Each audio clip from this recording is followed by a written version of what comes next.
No Love Doves, State of Affairs, pilot by Alexandre Kounde. Fade in, interior, 4-star hotel corridor, Toronto, evening. The dimly lit and quiet corridor of a 4-star hotel discreetly nestled in the outskirts of the buzzing city, a place of choice for a busy man and a busy woman who want to consummate an affair. Marcus Belmore, African, 35, handsome and fit, adjusts his black bow tie, his black waistcoat, and his glasses in front of a wall mirror. He puts his right forefinger in his right ear. Dhara, do you copy? Copy, everything's clear. Marcus pushes a food cart containing covered plates ahead of him. Here we go again, Mr. Mayor. Wait, the glasses are a little blurry. Marcus stops. Just press the reset button in the inner right arm. Sorry. Marcus takes off his glasses, presses a small button in the right inner arm, and puts them back on. Clear. You're sure? Yes, just a little glitch. Marcus pushes the food cart down the corridor to room 307.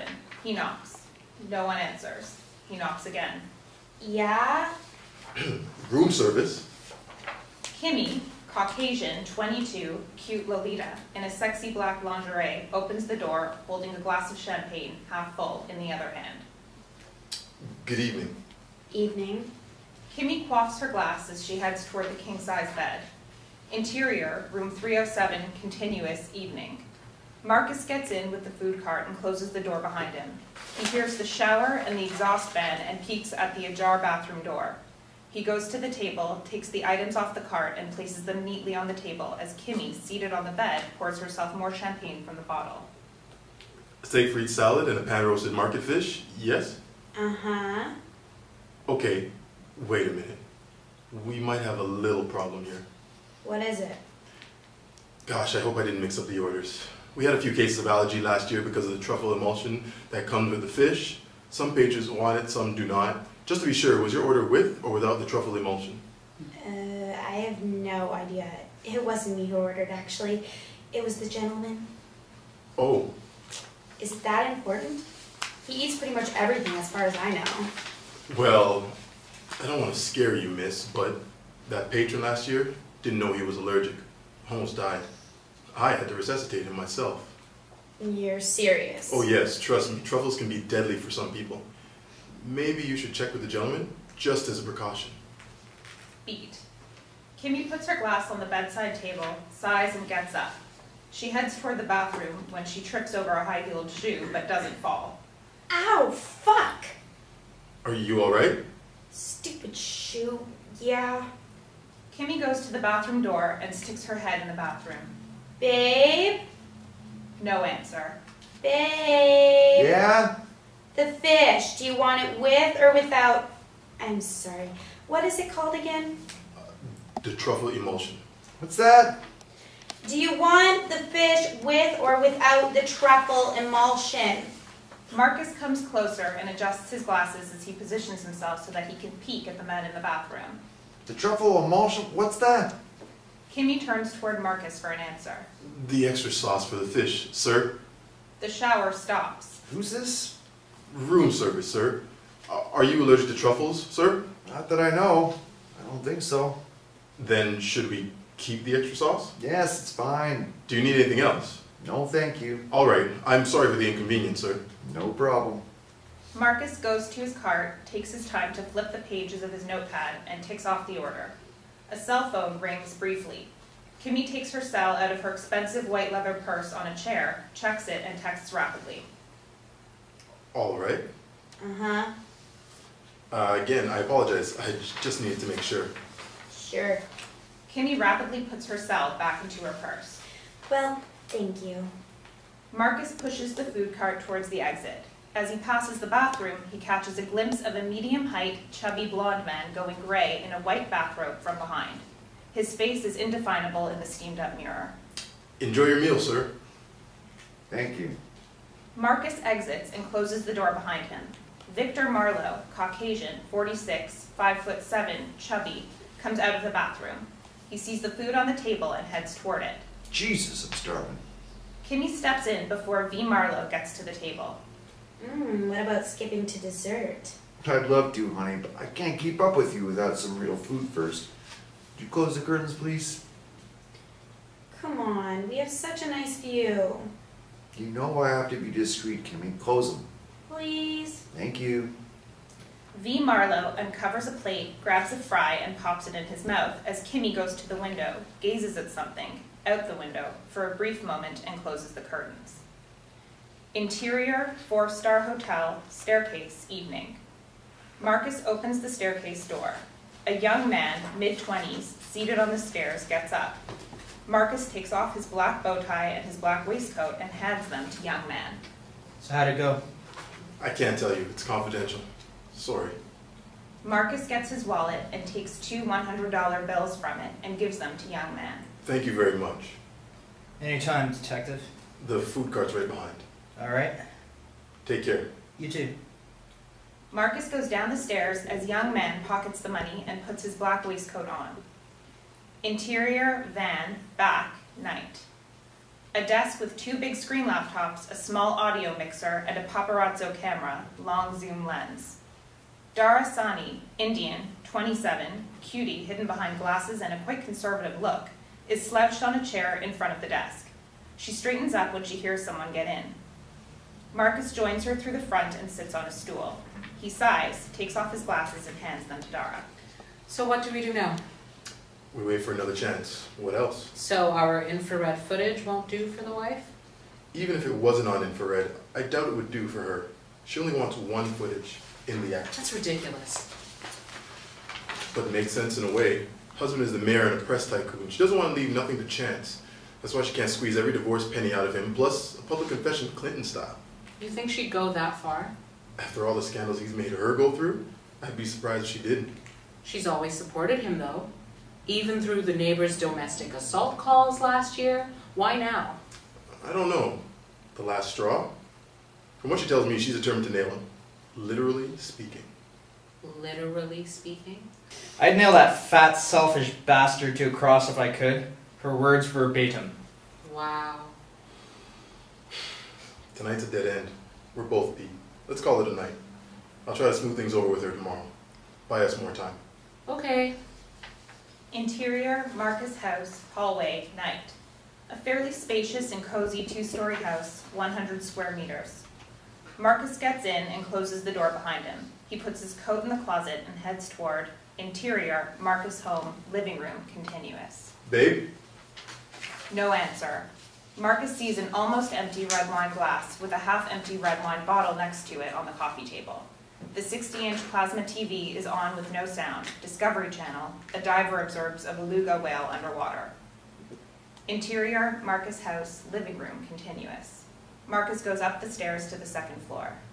Babe? No answer. Interior, Marcus house corridor, 2nd floor, continuous. Marcus notices a door ajar, letting out a stream of light at the end of the dark corridor. He goes there and opens the door. He enters. Interior, Marcus house, baby room, continuous. A room with white walls scattered with cute and colorful animal and nature stickers, a pony, an elephant, a monkey, a panda, birds, a tree.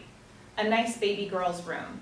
Marcus sees his fiancée, Edna Johnson, African, mid-30s, attractive, curled up and asleep on a sofa bed not too far from an empty baby crib.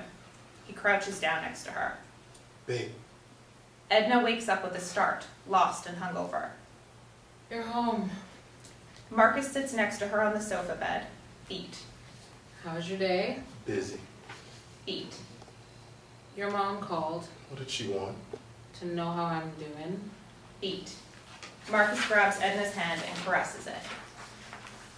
Maybe seeing some people would be good, you know? Did you tell her to call me? No. I'm too tired to deal with people, Marcus.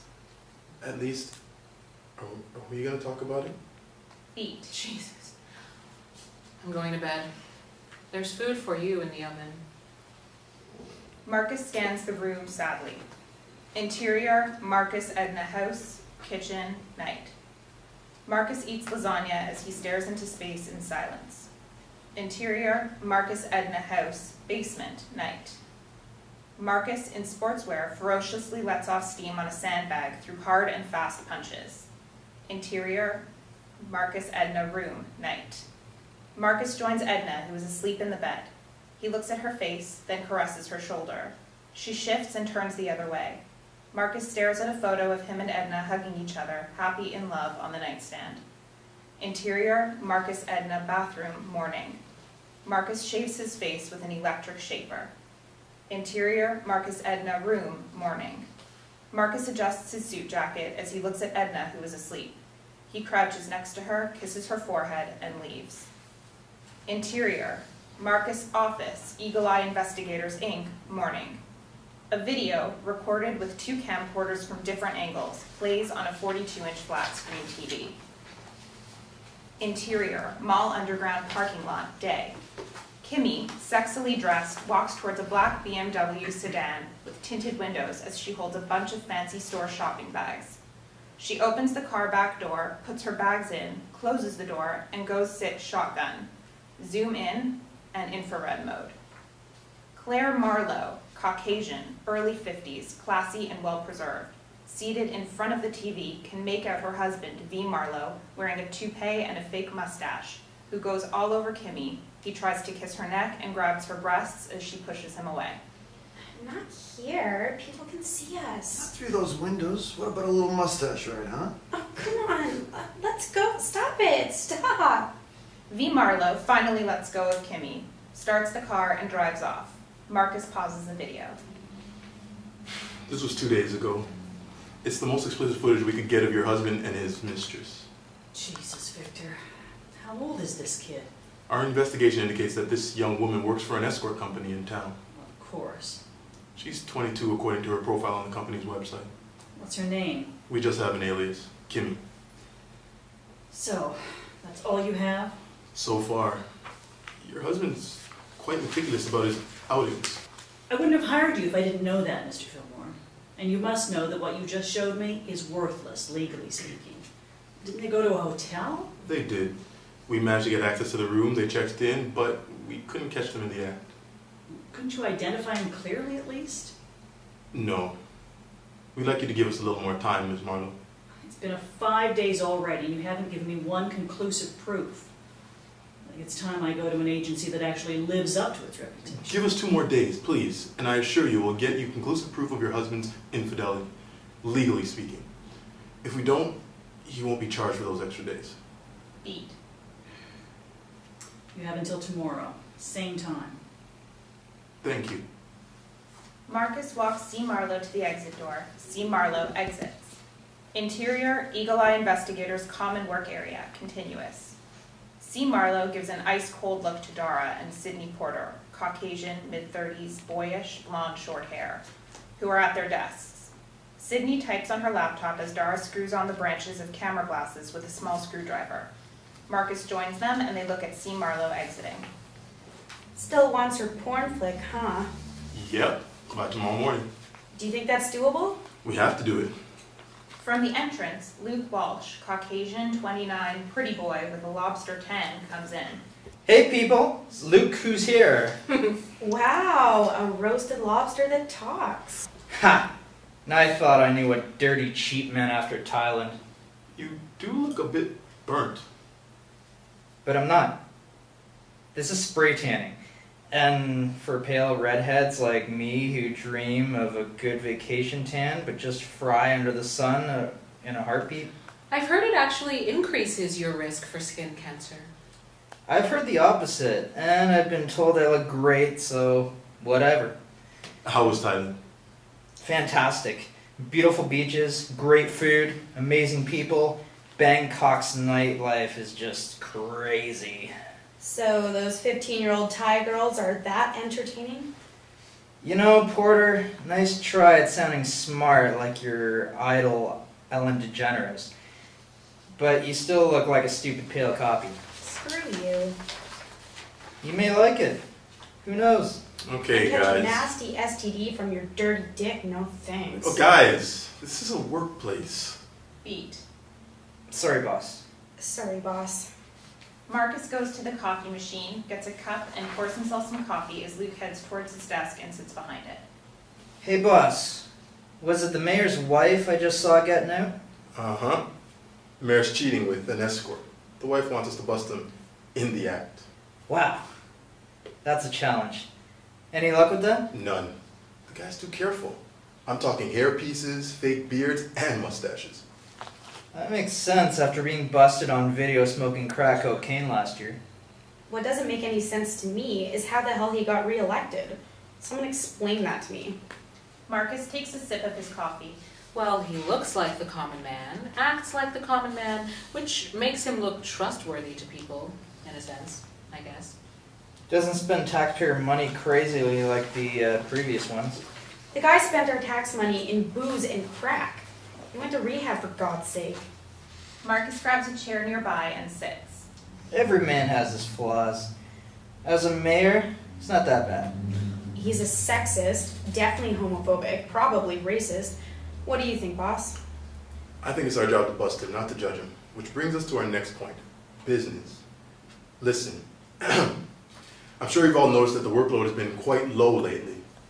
Hate meetings that start with that tone. Me too, so let's cut to the chase. I'm not planning to lay off anybody, but we urgently need more work. That bad? It could be very soon if nothing's done about it. Meaning, Hyperactive marketing, cold canvassing, word of mouth. We need to boost our activity starting today.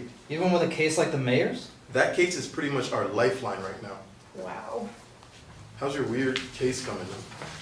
Not much action. Caregiver does his job ethically, administers medication to the lady, helps her with grocery shopping, takes her out for strolls. They laugh a lot together, but nothing out of friendly professional context. What does the son say? He just won't let go. 100% sure that there's something between the two of them. That the caregiver's going in for his mom's money. Is he? Hardly. She offers him to take her Bentley to run errands. He'd rather ride his old Volvo. Refused every gift or extra money from her. He's straight as an arrow. A true Samaritan, huh? And that's truly boring. The son's supposed to come over in about an hour. I bet he'll book us for more days, whatever I say. Well, good for us. Dhara and I are getting back on the mayor at 3. Luke, you'll be our promoter. Why me? Didn't you just get back from vacation? Also, I managed to get us an interview at the jazz booth at 12:30. The jazz station? Yeah, I love that station. me too. We need female representation to appeal to female clients. They're the golden niche, so... I'm not too comfortable with speaking on the radio. I'd rather keep checking the equipment for this afternoon, if you don't mind. How long will it be? About 20 minutes? That's definitely the most fun I'll have today, so yes. Oh, perfect. How about male representation? I'm going. Let's go get our promotional items. Luke sighs and gets up. Interior Wholesale Promotional Products Factory, morning. Marcus negotiates with a Chinese wholesaler, male, mid-50s, while Luke stands in the back. No, 1,000's too low. I can't. Come on, a little effort. I'm making you a great offer already. 3,000 pens, one size, 6 color. 300 notepads, one size, 2 color. 200 cups, one size, 3 color.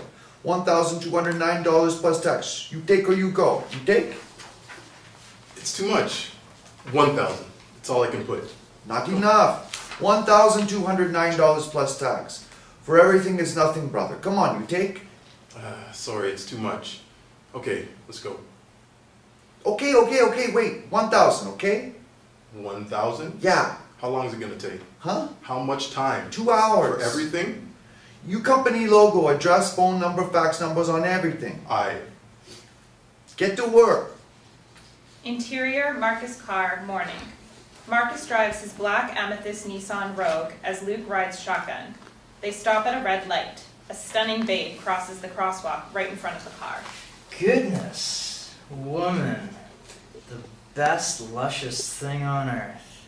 You must have had quite some fun in Thailand. Is that rhetorical, or are you actually asking me what I think you're asking me? What do you think I'm asking? If I had fun. Did you? If you really want to know, I'll go deep, boss. I'm warning you.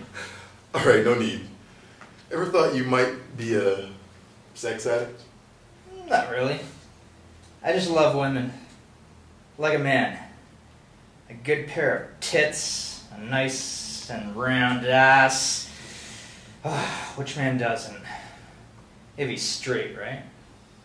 The light turns green. Marcus drives. Right.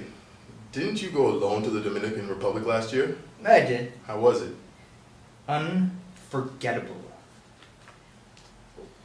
What exactly are you implying right now, boss? I'm not implying anything, just gathering a bit of information. You think I'm a sex addict? I don't know, it depends, I guess. On what? How many chicks you bang a week? How many? I don't know. 2, 3. I'm only 30. I want to explore. Is there something wrong with that? Not at all. I mean, as long as you don't wake up and go to bed with pussy on your mind, no matter how much you get it. If it doesn't rewire your brain and prevent you from functioning normally, you're good. You sound like you know quite a bit about what you're talking about there, boss. I haven't been to Thailand, but I've been to the Dominican Republic a few times. I'm gonna have to ask you to elaborate right now.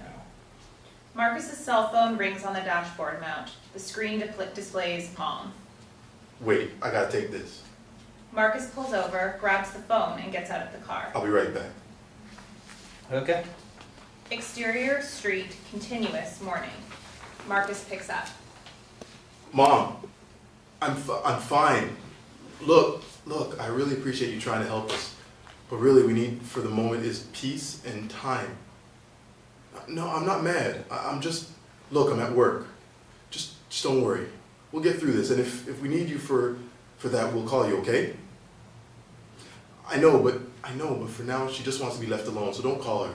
I'll call you. Mom, I will. Bye. Marcus gets back in the car and slams the door shut.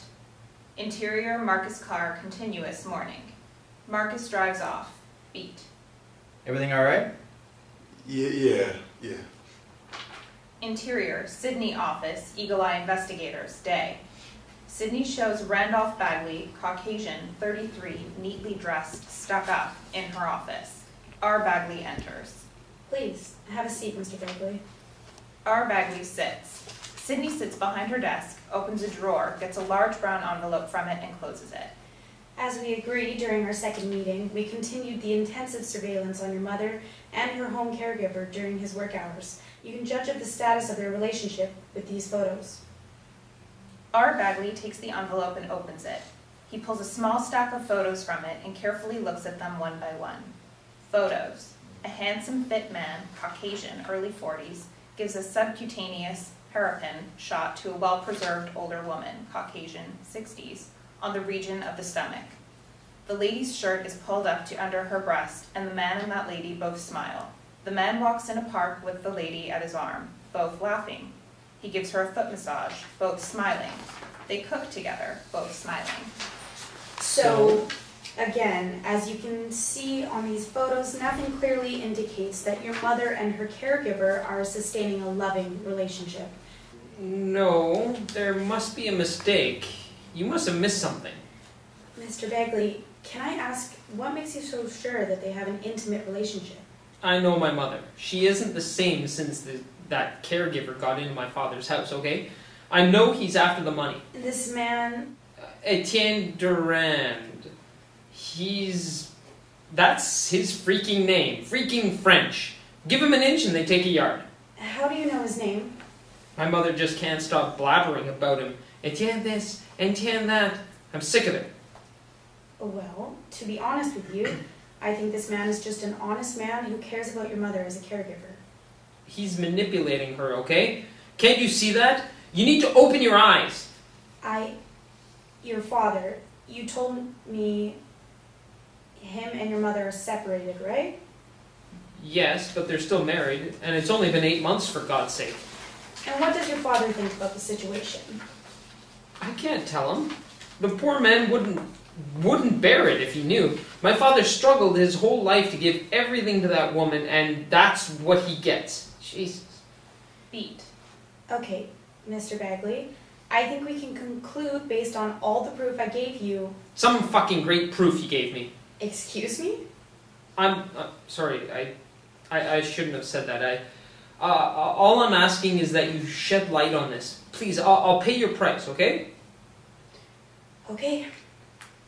Interior, the Jazz Booth Building elevator, day. Marcus and Sydney are in the elevator, which goes up. Some lively jazz plays through the ceiling speakers. Sydney frenetically taps her right foot along to the music. You like jazz? I need to pee. For jazz, it depends on my mood. What's your mood right now? Kinda nervous, so no, I'm not really into jazz right now. Don't worry, we'll do just fine. The elevator doors open. Interior, the jazz booth building corridor continuous.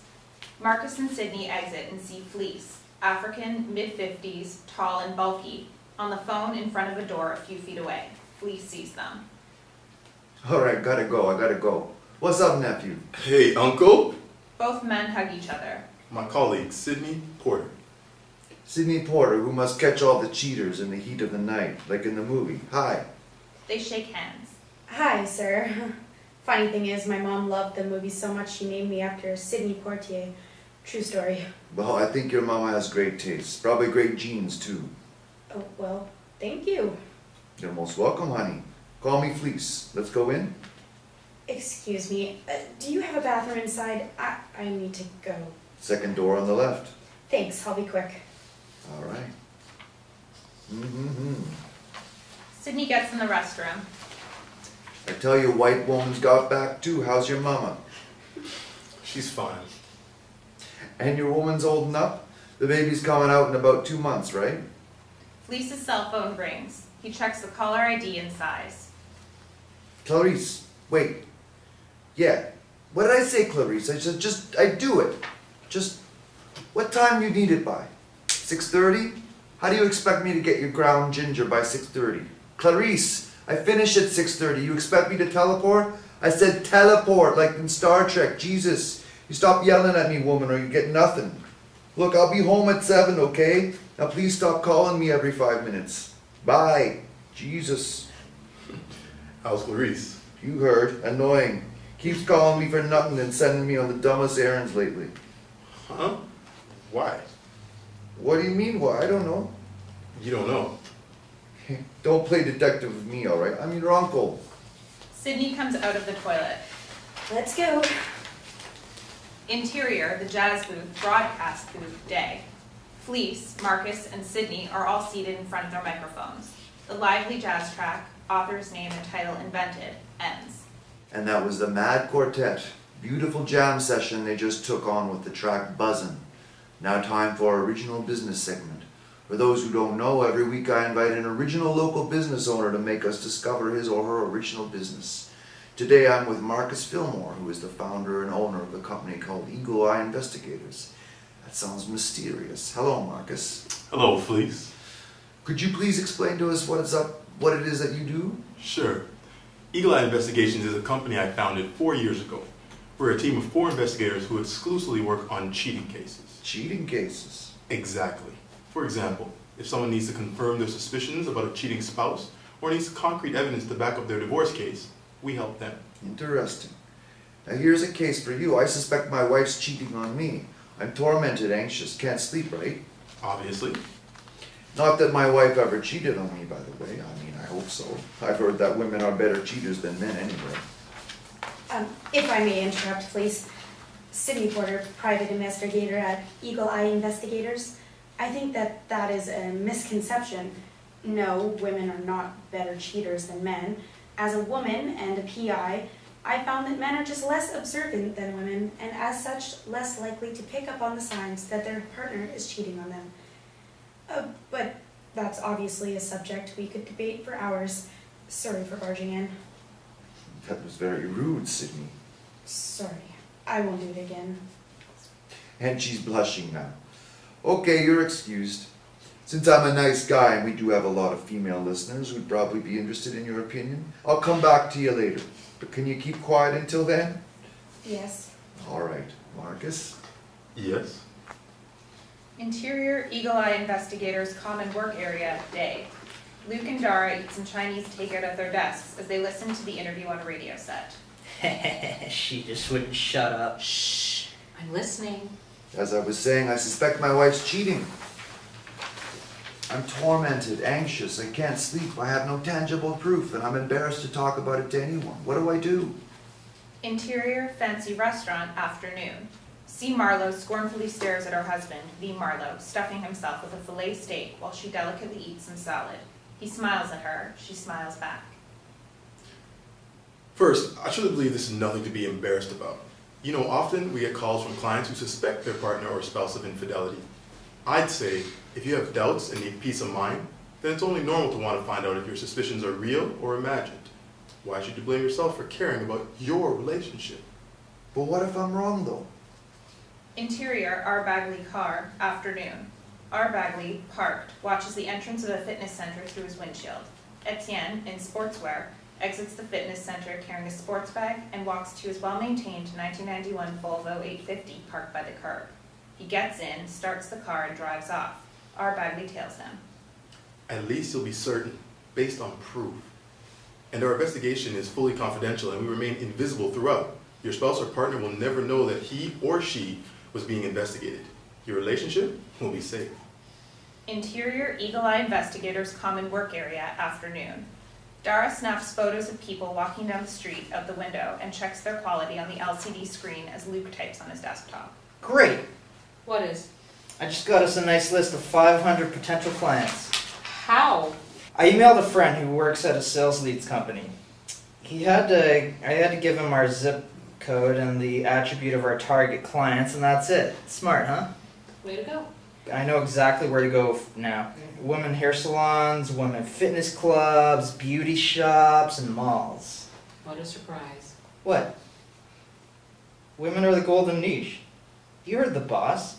Speaking of which, don't you find him a little tense lately?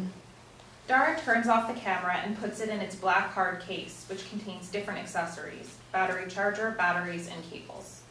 Well, I do. I guess he's going through the Kovad syndrome. What's that? It's when the partner experiences some of the same symptoms and behavior of the expectant mother. Altered hormone levels, weight gain, morning nausea. Okay. He did put a little weight on, too. Luke and Dhara hear someone come in. Marcus comes in. Hey, Hey. the factory called? Not yet. A desk phone rings on Luke's desk. Ah, that may be them. Nice interview, by the way. Thanks. Eagle Eye Investigators. Are we set? Dhara zips on the hard case. We are. Perfect. Perfect. I'll be there in 20 minutes. Our promotional items are ready. I just forwarded you a list of 500 sales leads I got from a connection. I'm ready to hit the road. Great. Love the enthusiasm.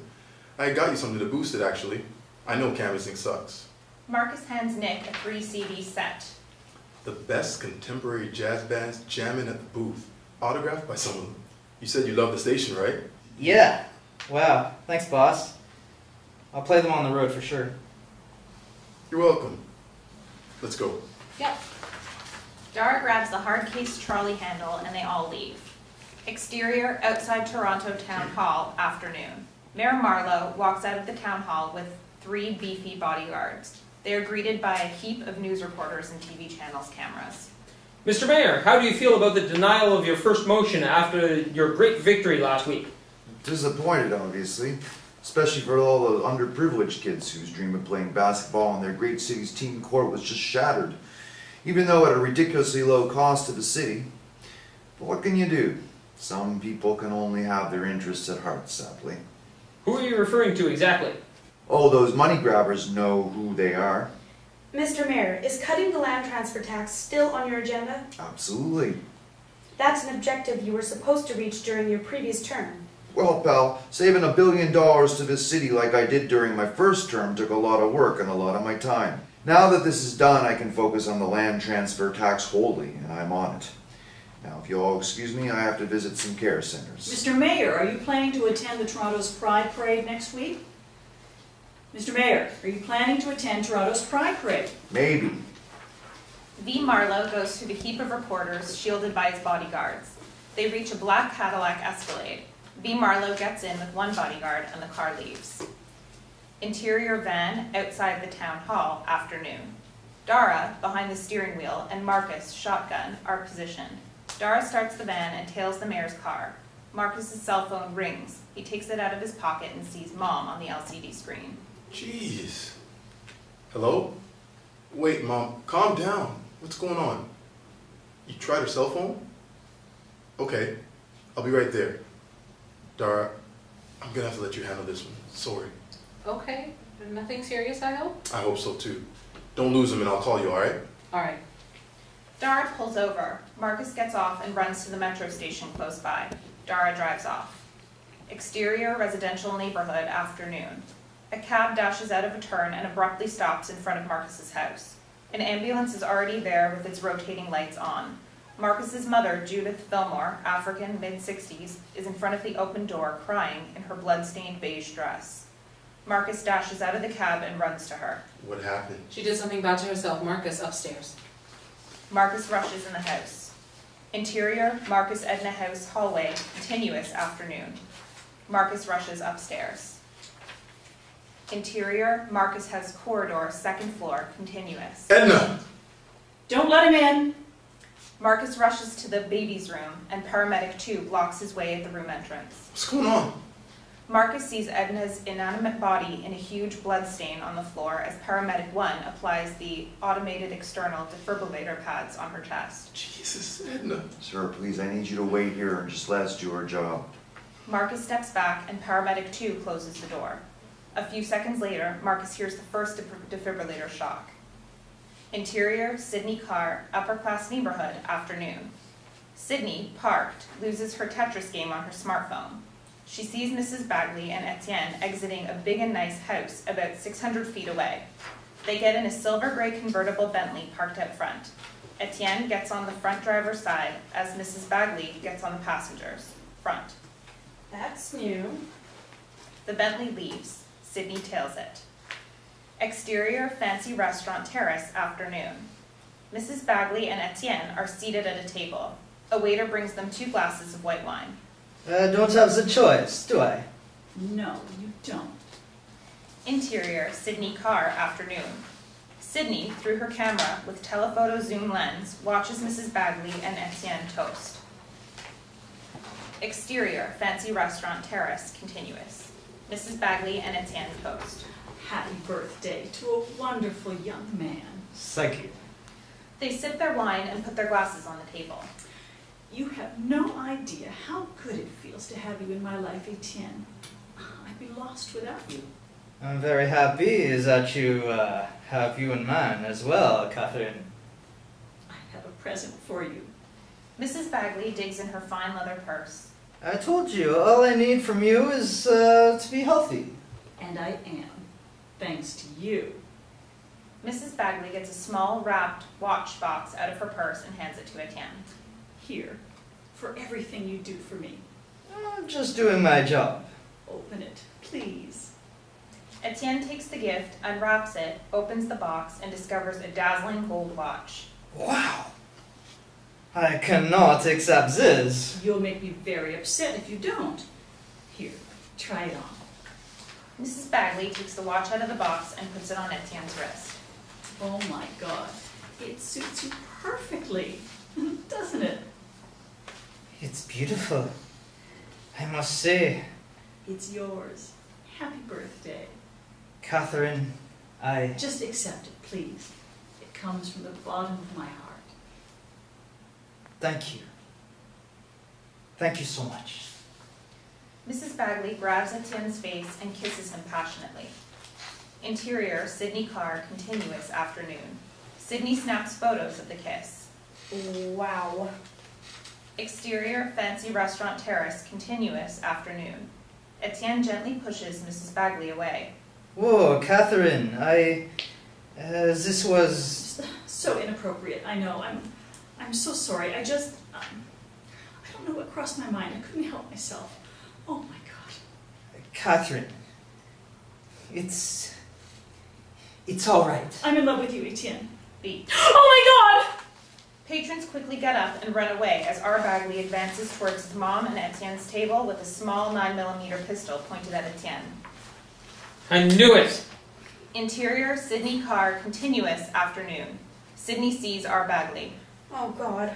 She puts the camera on the passenger seat and gets out of the car in a flash. Exterior, fancy restaurant terrace, continuous, afternoon. Randolph, What are you doing? Honey, come... Catherine, what's going on here? You! Shut the fuck up, Gigolo! I'm gonna blow your brains out. What? Hold on. Why? Randolph, what the hell are you doing? He just wants your money, Mom. Are you blind? He doesn't love you. Son, I'm just your mother's caregiver. That's all I am. I swear. Don't call me son, you son of a bitch. You just kissed. You think I'm blind too? No. Or stupid maybe, huh? No, not at all. I think you're a very smart guy, and you don't want to hurt anybody. Now, please, put the gun away. Mr. Bagley, he's right. Put the gun away before you hurt anybody, please. You gave him Dad's watch? Let me explain, honey. What? Bang. A bullet rips Etienne's index finger. Ah! Jesus Christ, Randolph, what did you do? Oh my God! Sydney is shocked and lost. So is our Bagley. Everybody is panicked around. A police car arrives on the spot. 2 officers get out of it with their guns pointed at our Bagley. Drop the gun right now. Our Bagley drops the gun to the ground. Put your hands behind your head and get down on your knees. Our Bagley does as he is told, and the 2 police officers cautiously approach him. Did you ever think about Dad? Your father is dead. I have the right to be happy. Get up. Our Bagley gets up, and P Officer 2 handcuffs him. My finger! I'm so sorry, Etienne. P Officer 2 takes our Bagley to the police car. You whore. You go to hell. We need an ambulance at 19 Toronto Street immediately. Copy? Sydney just stands there, speechless. Interior hospital bathroom, late afternoon. Marcus splashes some water on his face. He takes some paper or hand towels, wipes his face, and stares at himself in the mirror for a moment. He tosses the paper in the garbage and exits. Interior hospital waiting room, late afternoon. Marcus sits next to his mother, still in her bloody dress. They're both silent for a moment, staring into space. You should go home, Mom. Do you really expect me to do that? You could get some rest. Get changed. Look at your dress. I don't care about my dress. I'll stay. Beat.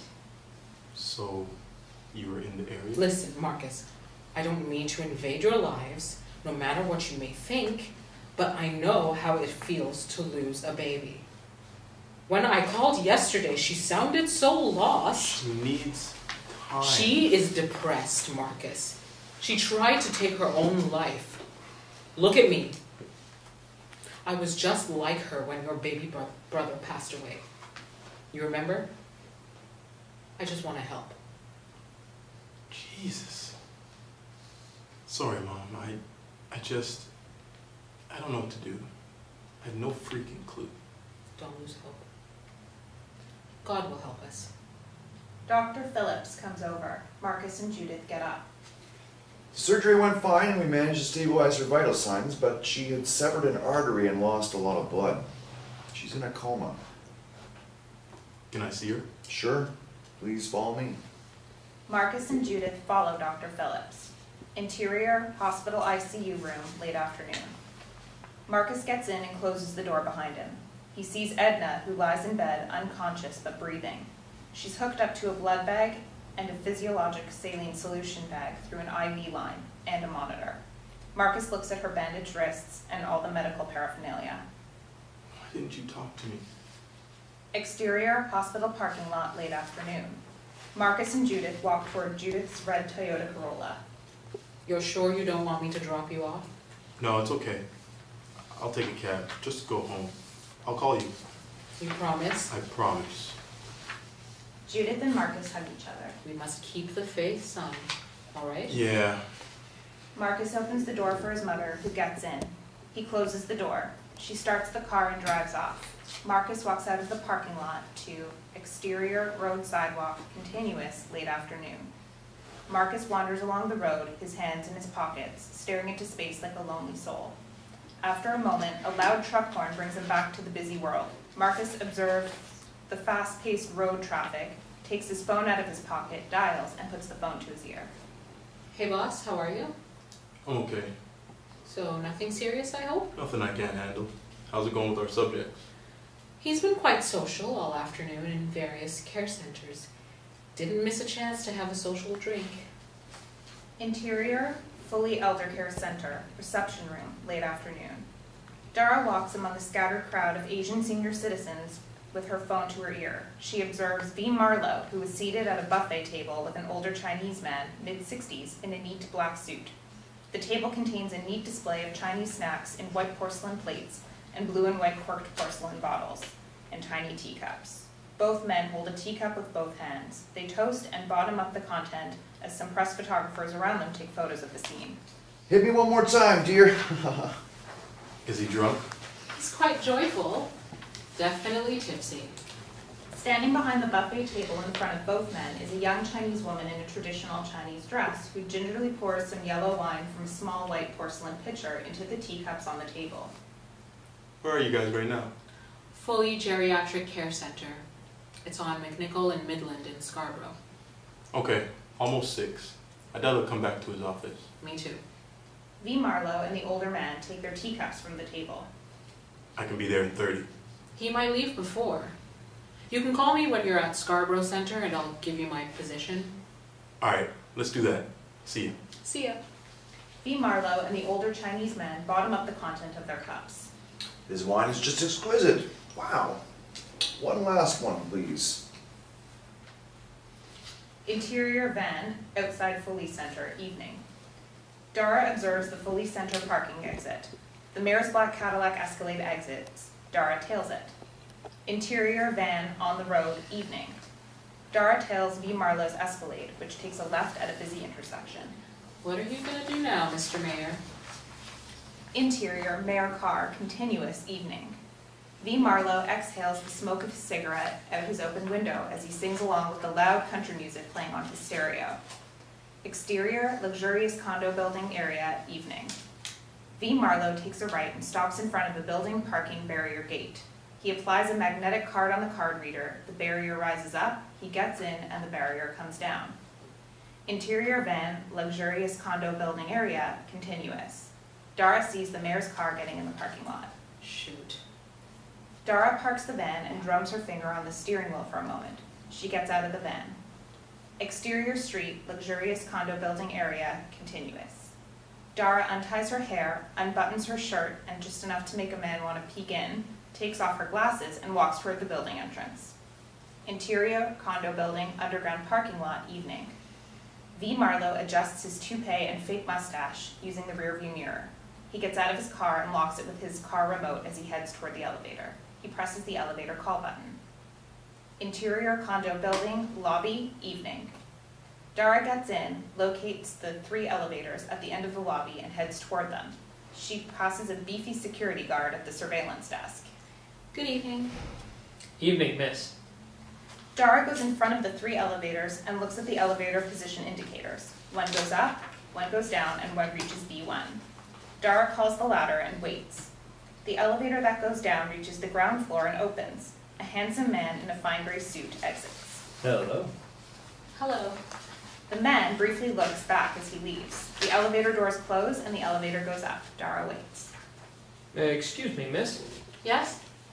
Can I help you? I saw you didn't get in the elevator, so I thought maybe the miss needs help. That's part of our job, so... I'm fine, thank you. I was just lost in thought. Thanks. No problem. You need anything at all, I'm right here, okay? Okay. The other elevator reaches the ground floor and opens. V. Marlowe is inside. All right. Dhara gets in. Interior elevator continuous. V. Marlowe looks at Dhara from top to toe. Hi there. Hi. Beat. Dhara looks at the elevator buttons and sees the button 32, top floor, alight. Which floor? Oh, 26. V. Marlowe presses the button 26 and the doors close. Thank you. Excuse me, sir, but has anyone ever told you that you strangely look like our mayor? Well, I get that a lot. You're lucky. He's quite handsome. And smart. And humble. That's probably the best mayor that city ever got. What do you think? I think you're right. I don't know about you, but for me, meeting him would be a dream come true. Really? Oh, yes. Beat. Well, I guess that's your lucky day. Oh my gosh! You are the mayor! Gosh, I can't believe I'm in an elevator with our wonderful mayor. I like to blend into the mass. Best way to understand my constituents fully. Wow, that is so smart. May I have an autograph, please? Sure. Dhara digs in her pocket. Shoot, I don't have any paper. What the hell? Dhara opens the top of her shirt a little wider, just enough to show her upper breast. Here? Original. I'm such a great fan of yours. Do you mind? Not at all. Do you have a pen? I don't think I do either. I must have one. Here. Dhara gets pretty close to V. Marlowe and glances at the elevator position button, which indicates 15. For... Dhara. D-H-A-R-A. My ardent admirer and supporter. V. Marlowe writes on Dhara's upper chest. Hope I'm not pressing too hard. Tickles a bit. Love. V. Marlowe signs. Here you go. May I take a photo with you? I just realized your autograph will probably wash away under the shower. Sure. Dhara takes her cell phone out of her pocket and rummages through it for a moment. Just give me a second. It's a new phone. The elevator rings. That's your floor. I really want a photo with you, so never mind. V. Marlowe chuckles. The elevator doors close. Okay, I think I got it. Dhara hugs V. Marlowe, and so does he. Do I take off the mustache? You look even sexier with it. Dhara takes a photo of them, selfie-like. Another one. Great. Look. Oh, very nice. The elevator rings. Ah, that's my floor. Thank you so much, Mr. Mayor. You have no idea what this means to me. My pleasure. The elevator doors open. V. Marlowe presses the close button. The doors close. I need to put this back on first. Wait, let me give you a hand. Dhara adjusts the toupee on V. Marlowe's head. You don't live in the building, do you? No, just paying a quick and discreet visit to a friend. Dhara makes the mouth-zipping gesture. You're all set. Thank you, beautiful Dhara. You have a great evening now. The elevator doors open. You too. And congratulations on your second win. Thanks to the vote of your confidence. Don't mention it. V. Marlowe walks away. Beat. Because I didn't vote for you. Dhara keeps her finger on the elevator open button. She waits for a moment, slowly sticks her phone out of the doors and snaps photos, continuous shooting mode. She takes her finger off the open button and the doors close. Interior, van, back, evening. Dhara, with her hair tied up, her glasses on, and her buttoned shirt, is seated at her desk and checks the photos of V. Marlowe walking down the condo corridor on her laptop. Marcus gets in the van. Hey, Hey, so what do we have? he's in that building, top floor, How many floors? 32. We don't have this place on file. Nope, Maybe he's meeting someone? he has the key to the apartment. Dhara shows Marcus a photo on the laptop which depicts V. Marlowe unlocking an apartment door. Huh. According to the evacuation plan, he's located westward, which would mean the left side of the building. Okay. Marcus looks at the buildings on the left side of the building where the mayor is. One building is under construction. Beat. A penthouse with plate glass windows, huh? Probably. I can try to get on top of that building over there. They seem to be about the same height. If we're lucky, they haven't put up all the security yet. There must be, what, 500 yards in between? That would be my guess. With a telephoto lens, I could get a clear shot. It's a long shot, but well, what do you think? I don't see any other option either. Dhara spots a shiny black sedan that parks in front of the luxurious condo building. Kimmy steps out of it. Seems like luck is on our side so far. Marcus sees Kimmy, who heads towards the luxurious condo building as the black sedan goes away. Hope it'll stay on our side. Audio and micro, please. Dhara opens a drawer and takes a small, flat and round box out of it and gives it to Marcus, who takes it. Thanks. Marcus opens the box, gets a small earpiece out of it that he puts in his ear and a tiny microphone that he places under his shirt collar. He then grabs the camera hard case nearby. All packed? Yep. All right. By the way, I don't know what magic you worked out there to get so close to him, but great job. Thanks. Marcus gets out of the van. Exterior condo construction site, evening.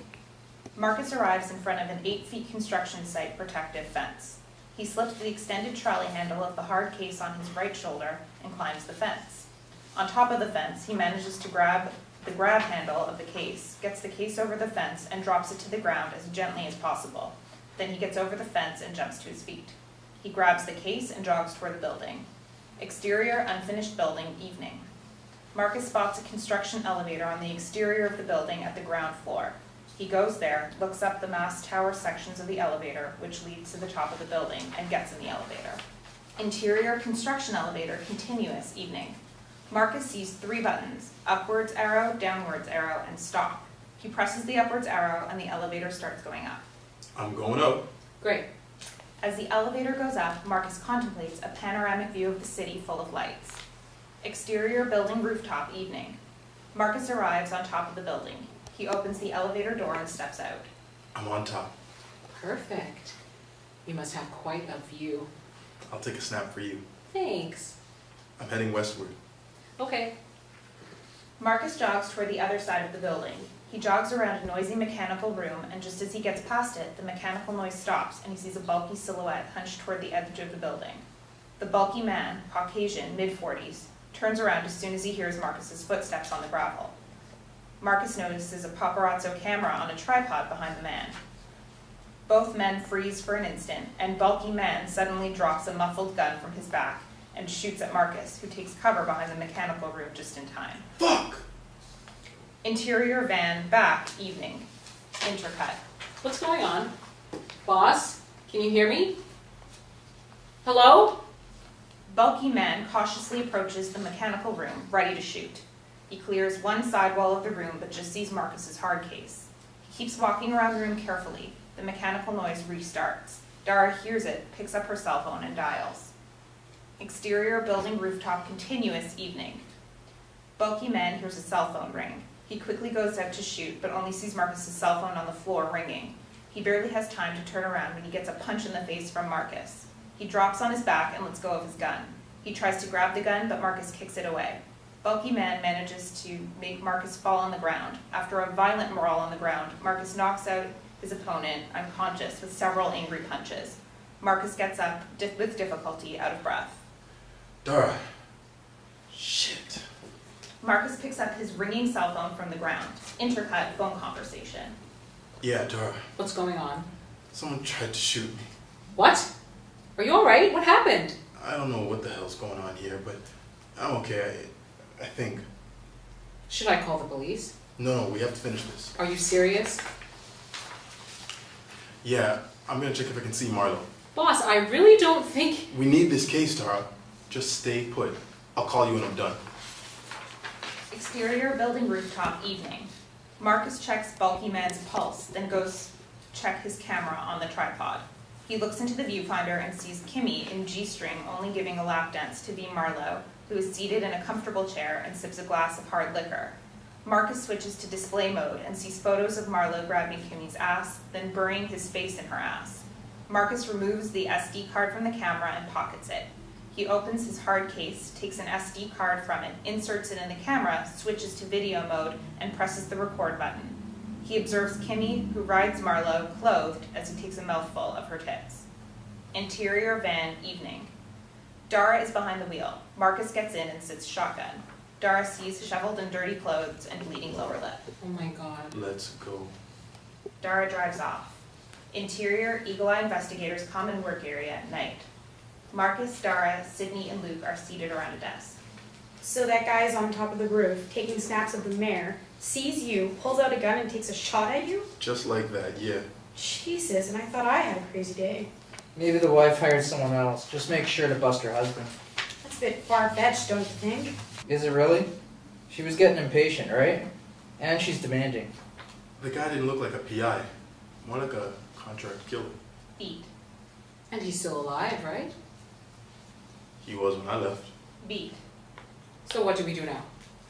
First, I'm gonna call Mrs. Marlowe. Give her the footage and photos so we close the case tonight. And we don't call the police? We call the police, they'll call the mayor and he'll dig for answers, which I can't give him without breaching his wife's confidence. which will also blow the case. Yeah, a case we need. Still, the mayor's security might be threatened here. Yours too. I agree. Look guys, as far as I'm concerned, I'll go with the flow. If we call the police, we can forget about the decent pay this month, which may well be our last actually, because Marlo's wife will have pretty good reasons to make us close up shop. Beat. Exterior, outside Eagle Eye building, street, night. A black Lexus luxury sedan pulls over to the curb in front of Marcus's car. A few seconds later, Marcus gets out of his car and walks to the sedan.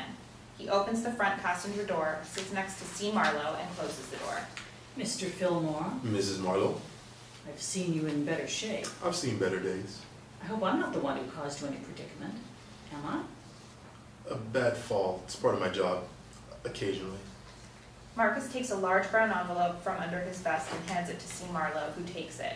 She opens the envelope, pulls a small stack of photos from it, and looks at them.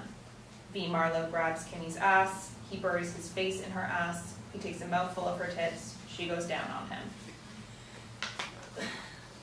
Legally speaking, I'd say that is acceptable proof. You'll also find a USB key with the footage inside. C. Marlowe puts the photos back into the envelope. Perfect. You'll receive a wire transfer in about 10 minutes. Pleasure doing business with you, Mr. Fillmore. Likewise.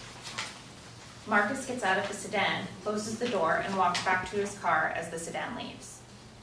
Interior, Marcus SUV, continuous, night. Marcus gets in his car, sighs, and starts the car. Interior, hospital ICU room, night. Marcus is seated by Edna's side. He holds her hand as he stares at her peaceful face. Flashback to exterior, park, peaceful area, sunny day. Edna is seated on the grass, leaning back on her hands, her 7-month belly hanging from her blue t-shirt. Her peaceful face raised to the sun, eyes closed. She listens to the cooing of doves as Marcus lies next to her, relaxed. This is a dove, right? I don't know. Look over there. Marcus looks in the pointed direction and looks for a dove in a bunch of pine trees. He hears the cooing but doesn't see any bird. Can't you see them? No. Come on. There must be a dove couple over there. Why don't you just open your eyes and show me? I can't. Your daughter and I are having a fusional moment right now. We're listening to the cooing. Okay. She kicks right after each coo. Marcus hears the coo, looks at Edna's belly, and sees a brief bump on it. Did you see that? Yeah. Can you see the dove couple now? No. Baby, seems like your daddy has an eagle eye for cheating people, but a blind eye for love. Whatever, Mommy. Who says there's a couple up there? Maybe there's only one bird. I just hear one coo. See, baby, that's your dad's ignorance talking right now. What are you talking about? Doves mate for life, Marcus, until one of them dies. The cooing is a wooing call from the male, telling his wife, or potential wife, how much he loves her.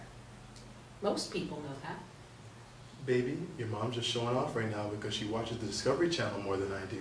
Baby, your dad's ego is just hurt right now, and you'll probably be born by the time he finds those doves up there. Oh, okay. Baby, watch me shut your mom up. Marcus sits up and scans the pine trees for a few seconds. I bet I open my eyes right now I find them. Wait. Suddenly, a pair of delicate brown, plump-bodied, and long-tailed mourning doves fly away. Ah, I found them. Edna opens her eyes and sees the dove couple soaring. Yeah, right, they showed up. Marcus and Edna watch the doves flying away. One more thing, baby. Your mother's dead wrong. About what? I'm blindly in love with her. Oh, that was sweet. Come here. Marcus leans toward Edna and they kiss. There will be a dove release at our wedding, right? Sure. They keep kissing. Back to present. Interior hospital ICU room, night. Gentle knock on the door. A nurse gets in and closes the door behind her. Mr. Fillmore, I'm sorry, but we must keep the visit short in the ICU. You can go home, get some rest, and come back in the morning. We'll call you tonight if there are any major changes. Marcus nods, kisses Edna's hand, gets up, and leaves. Good night. Interior Marcus Edna house hallway, night. Marcus gets in and closes the door behind him. He takes off his jacket, puts it in the closet, and heads toward interior Marcus Edna house living room, continuous, night. Marcus sits on the couch and closes his eyes for a moment. His right leg shakes nervously. He gets up and heads upstairs. Interior, Marcus Edna House corridor, continuous night. Marcus arrives in front of the baby room door, which is closed. He grabs the handle for a moment and eventually lets go of it. He heads back downstairs. Interior, Marcus Edna House hallway, continuous night. Marcus turns off the lights, grabs his coat from the closet, exits the house, and closes the door behind him. Interior, Marcus car, continuous night. Marcus gets in his car. He contemplates for a moment, then starts the car and drives off.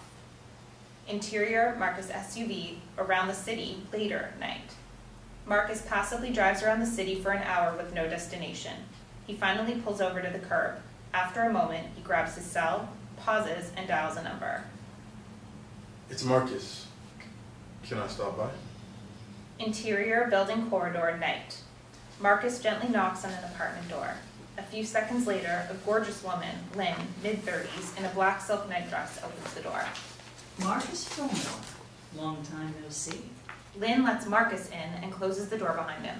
Marcus heads directly to interior, Lynn living room, continuous night. Lynn joins Marcus in the living room. Marcus looks around. After what, 5 years? To what do I owe the pleasure? I just want to talk. That's why you came here. Lynn slowly steps toward Marcus and stops right under his nose. Seriously, what do you want to talk about? Feet. Marcus suddenly grabs Lynn by the hips and they kiss feverishly. He grabs her ass and lifts her up as she locks her legs around his waist. He takes her to interior, Lynn room, night. Marcus throws Lynn on the bed and they both take their clothes off like they are asphyxiated by them. Then follows a long session of bestial sex between them. Interior, Lynn room, later. It's 11:52 p.m. on the alarm clock. Lynn, seated naked on the bed, stares at Marcus naked from behind, who leans with his hand on the interior windowsill and looks at the window. So what happened? That was a one-time thing, okay? If you say so. I mean so. How long have you been sober? Almost 5 years. Wow, congrats. I've been sober too for 3 years now, including one with no sex at all. I've been a pretty serious monogamist for 2. His name's Dean. It's going great between us. Marcus scoffs. As funny as it sounds, I'm serious. We didn't meet at the meetings. He's not a sexaholic and knows about my past. What about you? Me? I'm engaged. Impressive. Is she the reason you never returned my calls? You and I never had a fucking thing, Lynn. I don't know what it was. Marcus grabs his boxers from the floor, shakes the dust off them, and puts them on. Yet you're back here. Why? Why'd you let me come here? To test myself. To test yourself? Yeah, to see if I wanted to have sex with you right after we'd done it like in the old days. It was great as it's always been, but I don't need more. Do you? I just told you that was a one-time thing. Marcus's cell phone rings in his pants pocket. He takes his cell out of the pocket, checks the caller ID, and sees Luke. He picks up. Hello? Interior, Luke apartment, bedroom, night. Luke is seated on the edge of his bed, in boxers only, watching TV with his cell to his ear. A cute babe gets out of the adjacent shower in a white bathrobe, sits next to him, and towel dries her hair. Intercut, phone conversation. Sorry to call you that late, boss. Are you home? Why? Because if you are, you should turn on the TV right now. If you're not, find a TV ASAP. Channel 13. Wait. What are you looking? Marcus holds his index finger to his lips to shush Lynn. He grabs the TV remote on a chest of drawers, turns on the TV, and switches to channel 13. Are you in front of the TV? Yep. On TV, images of C. Marlowe's black Lexus crashed into an electric pole with ambulances and police cars with their rotating lights on all around it. The headline reads, Claire Marlowe shot. A male reporter is on the scene, linked up with a female newscaster. Here we are at the corner of Warden and Lawrence, not too far from the Marlowe's house. This is where the witness who was driving his vehicle saw a black Lexus veering into the sidewalk and finally crash into a utility pole that you see further behind me. The witness, being an off-duty ambulance driver, rushed to the crashed car to give help and realized the driver was the mayor's wife, Claire Marlowe. He was about to check her pulse when he saw a gunshot wound in her neck and called 911. Thank you, Frank. Mrs. Marlowe has been rushed to Scarborough Birchmont General Hospital, where she remains in critical condition at this time. You hear this, boss? Marcus is speechless. Cut to black.